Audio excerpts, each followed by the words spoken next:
कैसे हैं बच्चों आप सब। आज मैं एक नए वीडियो के साथ आपके सामने पुनः उपस्थित हूँ। हम लोग बात करेंगे भारतीय संविधान की प्रस्तावना के बारे में। भारतीय संविधान की प्रस्तावना या फिर कहिए उद्देशिका के बारे में। तो थोड़ा हम अगर इतिहास में चलें, प्रस्तावना के इतिहास की बात करें तो संविधान सभा का जब गठन होता है कैबिनेट मिशन के माध्यम से, तो मैंने बताया था पिछले क्लास में कि 13 दिसंबर 1946 को पंडित जवाहरलाल नेहरू की अध्यक्षता में या पंडित जवाहरलाल नेहरू के द्वारा एक उद्देश्य प्रस्ताव प्रस्तुत किया गया भारतीय संविधान के लिए, और वही उद्देश्य प्रस्ताव आगे चलकर 22 जनवरी 1947 को स्वीकार कर लिया जाता है और भारतीय संविधान सभा के द्वारा उसको स्वीकार कर लिया जाता है और वही आगे चल के प्रस्तावना का रूप जो है धारण करता है। प्रस्तावना की एक एक शब्दों को हम पढ़ेंगे और इसको इलेबोरेट करेंगे, इंटरप्रेट करेंगे, निर्वचन करेंगे।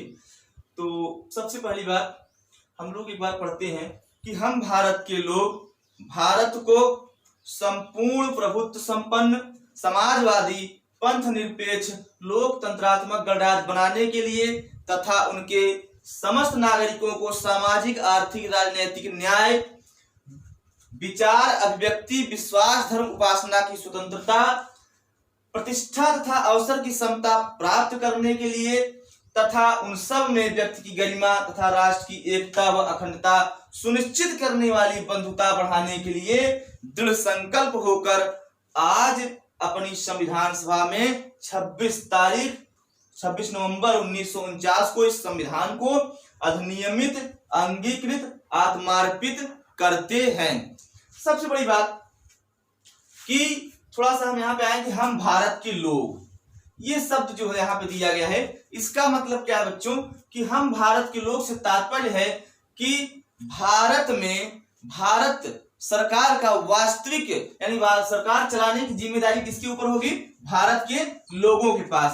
दरअसल हुआ क्या कि जब आजादी के पहले मतलब कि देश की स्वतंत्रता के पहले संविधान सभा स्वतंत्र नहीं थी, या कह सकते हैं कि भारतीय संविधान सभा ब्रिटिश सरकार के अधीन थी, ब्रिटिश सरकार के अधीन थी।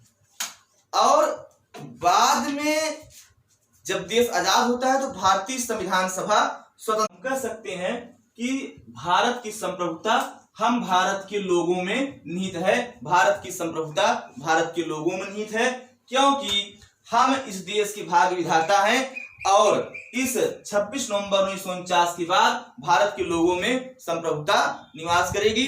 तो यहाँ पे हम भारत के लोगों से तात्पर्य है कि भारत अपने आंतरिक और पूर्ण मामले में पूरी तरह से स्वतंत्र है। और यहाँ पर भारत को संपूर्ण प्रभुत्व संपन्न, संपूर्ण प्रभुत्व संपन्न का मतलब होता है कि प्रभुसत्ता पूरी तरह से हमारे देश के अधीन है। मतलब ये है कि यहाँ पे भारत का शासन जो चलाएगा, भारत देश अपने आंतरिक और बाह्य दोनों मामलों में पूरी तरह से स्वतंत्र है। जैसे कि 1947 के पहले देश अंग्रेजों का गुलाम था, तो हम एक राष्ट्र के रूप में तो थे, लेकिन संप्रभुता जैसा महत्वपूर्ण जो तत्व है एक राज्य की परिभाषा, जैसे कि बच्चों आप लोग जानते होंगे, एक गार्नर पॉलिटिकल साइंस में गार्नर की परिभाषा है, ठीक है, राज्य की परिभाषा है, जिसमें एक राज्य के लिए सबसे जरूरी होता है निश्चित भूभाग, एक जनसंख्या होनी चाहिए, दूसरा सरकार होनी चाहिए और चौथा जो है संप्रभुता होनी चाहिए। भारत के पास ये तीनों तो थी, लेकिन यहाँ पे संप्रभुता नहीं थी, क्योंकि संप्रभुता वास्तविक संप्रभु जो है ब्रिटेन था, ठीक है। तो बाद में जो है जब 26 नवंबर 1949 को संविधान लागू हुआ तो हम पूरी तरह से संपूर्ण प्रभुत्व संपन्न हो गए, अर्थात संप्रभुता हमारे देश में निवास करती है। समाजवादी ये शब्द जो है बाद में जोड़ा गया, ठीक है। 42वें संविधान संशोधन के तहत आप लोग जानते हैं समाजवाद से मतलब क्या है कि आर्थिक संसाधनों पर किसी एक व्यक्ति का अधिकार न हो, उस पे सभी व्यक्तियों का अधिकार हो और ज्यादा से ज्यादा आर्थिक संसाधन राज्य अपने नियंत्रण में ले, ताकि आर्थिक गतिविधियों का केंद्र किसी एक व्यक्ति के हाथ में केंद्रीकृत न हो। ठीक है। दूसरा है पंथ निरपेक्ष। देखिए बच्चों, इसमें भी जो है 42वें संविधान संशोधन के पहले यहाँ पे धर्मनिरपेक्ष शब्द था और धर्मनिरपेक्ष की जगह पे पंथ निरपेक्ष शब्द आया। धर्मनिरपेक्षता का मतलब कि राज्य का कोई अपना धर्म नहीं होगा, धार्मिक मामलों में वह पूरी तरह से स्वतंत्र होगा और हर व्यक्ति को अपने धर्म, किसी भी धर्म को मानने की स्वतंत्रता होगी, लेकिन राज्य किसी विशेष धर्म को बढ़ावा या संरक्षण नहीं देगा। राज्य का अपना कोई धर्म नहीं होगा। लेकिन यहाँ पे पंथ निरपेक्ष शब्द जुड़ा गया, तो इसका मतलब ये है कि पंथ निरपेक्षता भी एक ऐसी धारा है जो थोड़ा सा धर्मनिरपेक्षता से थोड़ी सी संकुचित बात है।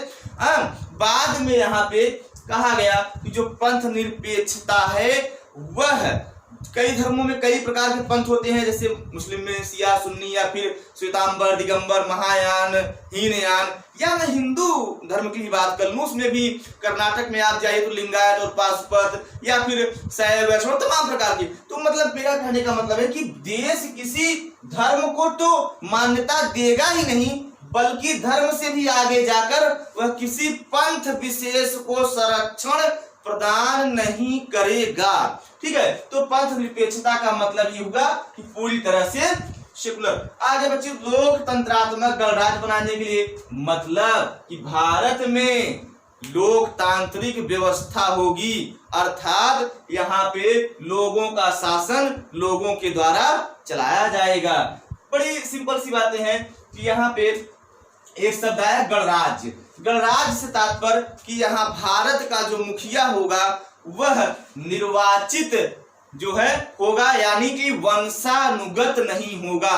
भारत का सर्वोच्च प्रशासनिक अधिकारी या कहें कि राष्ट्राध्यक्ष जो है वह निर्वाचित होगा, न कि वंशानुगत होगा। गणराज्य के दर्शन मैं बता भी चुका हूं, और जैसे आप जानते हैं कि इसके दर्शन जो हमें 6ठी शताब्दी ईस्वी पूर्व, महात्मा बुद्ध के समय 6ठी शताब्दी ईस्वी पूर्व लिच्छवी गणराज्य में भी दिखाई देते हैं। लिच्छवी वंश में भी वहां पे गणराज्यों की व्यवस्था थी। मतलब आप कह सकते हैं कि ये इसके मामले में भारत की एक समृद्ध ऐतिहासिक परंपरा रही है। आगे बढ़ते हैं। तथा उनके समस्त नागरिकों को, मतलब किसके, भारत के समस्त नागरिकों को, याद रखना है आपको, यहाँ पे विदेशी नागरिक नहीं है। सामाजिक आर्थिक राजनैतिक न्याय, मतलब देश के समस्त नागरिकों को न्याय प्राप्त कराना है। तो यहाँ पे आप बच्चों याद रखिए किस प्रकार का न्याय प्राप्त करना है। कहीं न कहीं ये हमारे संविधान का उद्देश्य है, या कह सकते हैं कि भारतीय संविधान में प्रस्तावना में इन लक्ष्यों को लिखा गया है। ये लक्ष्य हैं, ये उद्देश्य हैं। तो एक न्याय प्राप्त कराना है या न्याय प्राप्त करना है किसके, देश के समस्त नागरिकों को। कौन सा न्याय, सामाजिक आर्थिक और राजनीतिक न्याय, अर्थात देश के सभी व्यक्ति सामाजिक रूप से समान हैं। आर्थिक गतिविधियां किसी एक व्यक्ति के हाथ में नहीं रहेंगी, बल्कि समस्त व्यक्तिगत आर्थिक संसाधन पहुंचेंगे। और राजनैतिक न्याय मतलब वोट देने का अधिकार, निर्वाचित होने का अधिकार, या फिर प्रशासनिक या सरकारी या राजनीतिक कार्यों में भाग लेने के अधिकार के लिए भी आप स्वतंत्र हैं। अब ये अलग बात है कि इन लक्ष्यों को कितना प्राप्त किया गया है, लेकिन ये कह सकते हैं कि ये भारतीय प्रस्तावना में, भारतीय संविधान के नागरिकों को दिए गए लक्ष्य हैं। विचार, अभिव्यक्ति, विश्वास, धर्म, उपासना, क्षमता, यहाँ पे हम न्याय की बात करते हैं, यहाँ पे हम स्वतंत्रता की बात करेंगे। भारतीय संविधान प्रस्तावना में 5 चीजें दी गई हैं। याद रखिए, पहला क्या है, विचार, यानी अपनी बातों को प्रकट करने के लिए आप स्वतंत्र हैं कोई भी, लेकिन इस पे भी जो है प्रतिबंध लगाए जा सकते हैं राज्य की संप्रभुता के अगर खिलाफ कोई बात आप कहते हैं तब। साथ ही साथ अभिव्यक्ति, एक्सप्रेशन, आप कोई बात जो है अपनी रख सकते हैं, ठीक है, एक अच्छे माध्यम के द्वारा। और विश्वास, धर्म, उपासना, ठीक है, ये आप किसी भी प्रकार के धर्म या संप्रदाय में विश्वास करते हैं तो आप उसके लिए स्वतंत्र हैं। उपासना करने की स्वतंत्रता है।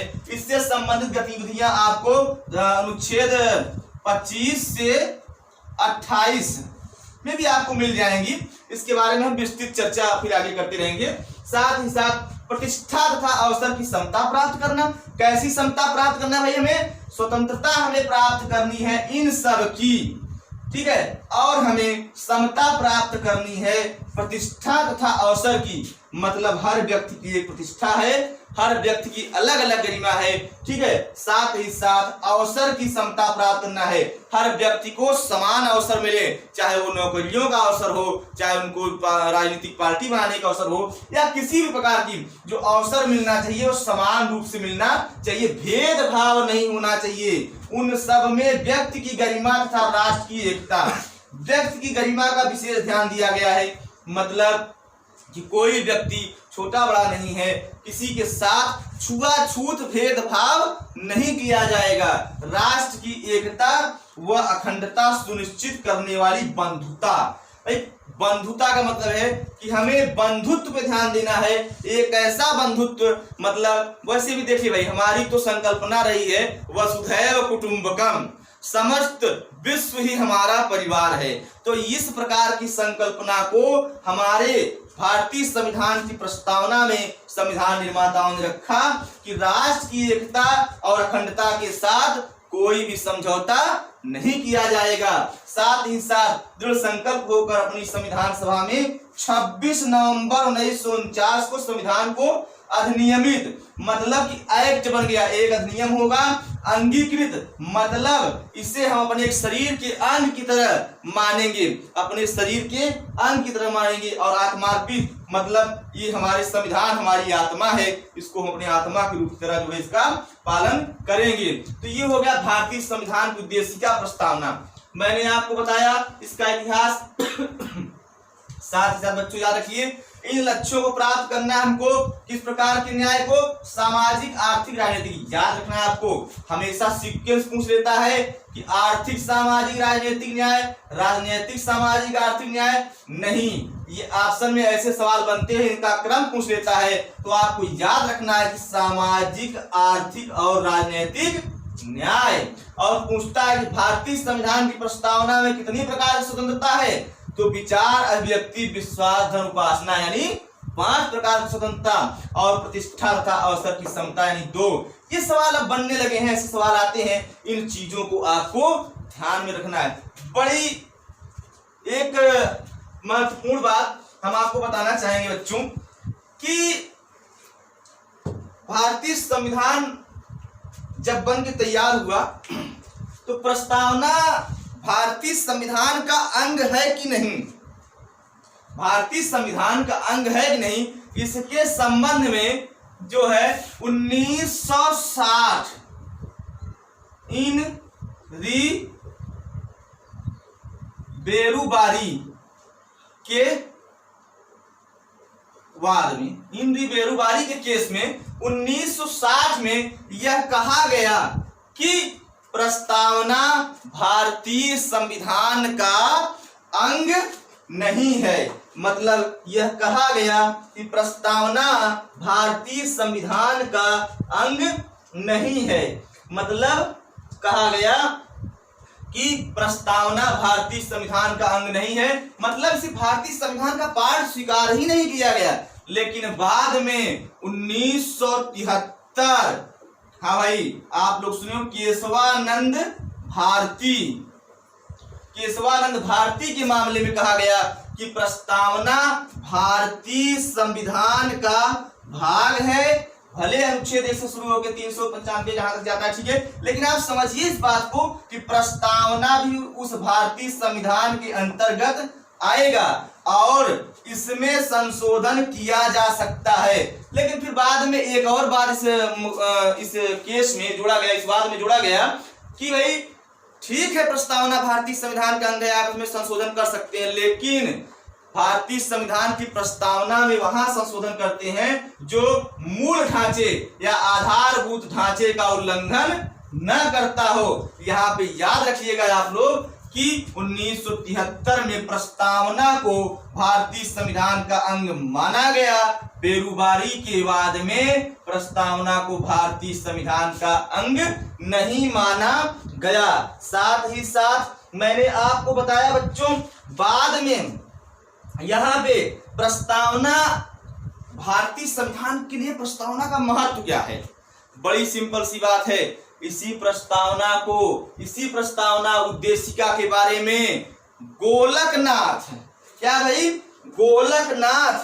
गोलकनाथ के केस में जो है कहा गया, मोहम्मद हिदायतुल्लाह, जस्टिस हिदायतुल्लाह के द्वारा कि प्रस्तावना, भारतीय संविधान की प्रस्तावना हमारे लिए एक दर्पण के समान है, यह हमारी आत्मा है। और साथ ही साथ यह बात याद रखने योग्य है कि प्रस्तावना, भारतीय संविधान की प्रस्तावना एक ऐसे दर्पण के समान है जिसमें हम अपने अच्छाइयों और बुराइयों को देख सकते हैं कि उनमें दिए गए कितने लक्ष्यों को हम प्राप्त कर सके हैं। तो जस्टिस हिदायतुल्लाह ने इस मामले में कहा है।